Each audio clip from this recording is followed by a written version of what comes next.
गोयल जी के दिशा निर्देश अनुसार जो आज वीडियो कॉन्फ्रेंस के द्वारा आपने जो कोरोना काल के दौरान जो कार्य किया है उसके बारे में थोड़ी जानकारी विस्तार पूर्वक दी है सर, उसका थोड़ी जानकारी देना सर। सर्वप्रथम मैं माननीय रेल मंत्री जी, प्रधानमंत्री जी का धन्यवाद करता हूं,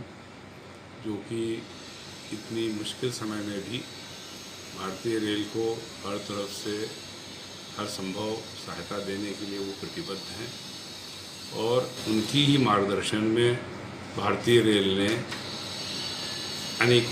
ऐसे कार्य इस समय में किए जो भारत को आत्मनिर्भर बनाने की दिशा में आगे ले जाता है। फिरोजपुर मंडल, जिसमें लगभग 45% कोचिंग की अर्निंग है, उस आय के निल होने के बावजूद भी हमने माल उठाने में जो तत्परता दिखाई है, उससे हम कुल रेवेन्यू मात्र 18% की कमी के साथ अपने लक्ष्य को प्राप्त करने में सफल रहे हैं, जो कि अगर माल भाड़े के ही अंतर्गत कंपेयर किया जाए तो गत वर्ष की तुलना में लगभग 45% ज़्यादा है। और मैं आपके माध्यम से अपने सभी व्यापारी बंधुओं और ट्रकर एसोसिएशन को स्पेशली रिक्वेस्ट करना चाहूँगा कि वो अपने ट्रक को लाएं और जितना पैसा वो डीजल में खर्च करते हैं उतने ही पैसे में रेलवे उनके ट्रक को उनके ड्राइवर समेत उनके गंतव्य स्थान पर पहुंचा देगी। इस तरीके राष्ट्र को डीजल के बिल की भी बचत होगी और हम दोनों के बीच एक विन विन सिचुएशन के तहत व्यापारिक साझेदारी संभव हो पाएगी। इनके साथ ही साथ कोविड-19 से लड़ने के लिए जो विभिन्न उपाय स्वयं रेलवे कर सकती थी वो हम सब लोगों ने किया, चाहे वो आइसोलेशन बेड बनाने का हो, चाहे क्वारंटाइन बेड बनाने का हो, या मास्क बनाना हो, या सैनिटाइज़र बनाना हो, हैंड्स फ्री सैनिटाइज़र मशीन लगानी हो, या हैंड्स फ्री वॉश बेसिन का प्रयोग करना हो, थर्मल स्कैनिंग हो। तो इन सभी दिशाओं में रेलवे ने अपने अपने विभिन्न स्थानों पर इसकी व्यवस्था करते हुए अपने कर्मचारियों और अपने यात्रियों की सुरक्षा सुनिश्चित करी है। इन सब के साथ ही साथ इस काल में कम ट्रैफिक का फ़ायदा उठाते हुए हम लोगों ने संरचनात्मक अत्यंत आवश्यक संरक्षा और सुरक्षा से संबंधित कई कार्य किए हैं, जिसमें कि लुधियाना में 104 वर्ष पुराना फुट ओवर ब्रिज का डिसमेंटलिंग, करीबन 550 से अधिक क्वार्टरों की डिसमेंटलिंग,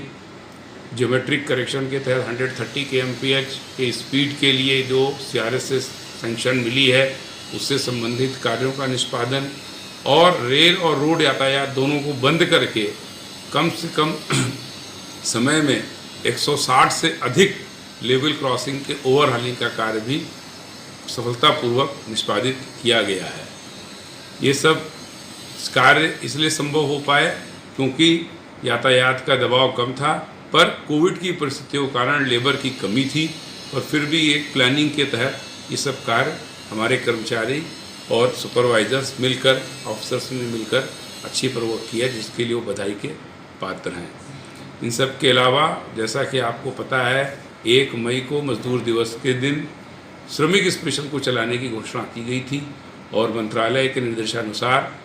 फिरोजपुर मंडल ने भी 369 स्पेशल ट्रेनों के माध्यम से 5 लाख के लगभग माइग्रेंट वर्कर्स, स्ट्रैंडेड वर्कर्स को उनके गंतव्य स्थान तक पहुंचाने का कार्य किया, जो कि मुंबई मंडल के बाद पूरे भारतवर्ष में दूसरे और उत्तर रेलवे में प्रथम स्थान पर है।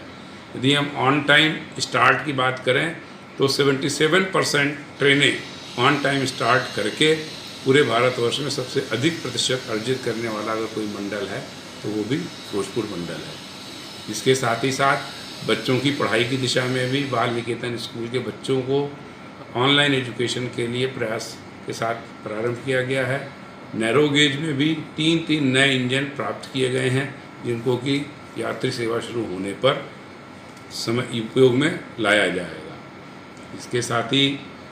जम्मू कश्मीर में जो उधमपुर रेल लिंक प्रोजेक्ट चल रहा है उसके बारे में भी काफ़ी विस्तार से CO साहब ने बताया, और दिसंबर 22 तक चेनाब ब्रिज और उस खंड के कार्य को पूरा करने की संभावना है। इसी काल के दौरान हम लोगों ने खासा स्टेशन पर इलेक्ट्रॉनिक इंटरलॉकिंग का कार्य संपादित किया है और विद्युतीकरण का कार्य चल रहा है। छेरटा टर्मिनल का भी कार्य इस वर्ष के अंत तक पूरा कर लिया जाएगा। जगरांव ब्रिज का भी कार्य रेलवे की तरफ से पूरा किया जा चुका है। अप्रोचेस का काम पूरा होते ही इस ब्रिज को जनता के लिए खोला जा सकता है। इस तरीके अनेकों अनेक कार्य इस कोविड काल में भारतीय रेल के द्वारा, फिरोजपुर मंडल के द्वारा इस स्थान पर किए गए हैं और हम आगे भी करते रहेंगे और हम अपने ध्येय वाक्य श्रमपि विना न किमपि साध्यम के अनुसार अनवरत बिना थके हुए प्रयास में लगे रहेंगे और भारतीय रेल के माध्यम से देश की सेवा करते रहेंगे। ਸਬਸਕ੍ਰਾਈਬ ਕਰੋ ਟੀ ਸਟਾਰ ਨਿਊਜ਼ ਚੈਨਲ ਨੂੰ ਅਤੇ ਬੈਲ ਆਈਕਨ ਨੂੰ ਦਬਾਓ ਲੇਟੈਸਟ ਨਿਊਜ਼ ਸਭ ਤੋਂ ਪਹਿਲਾਂ ਦੇਖਣ ਲਈ।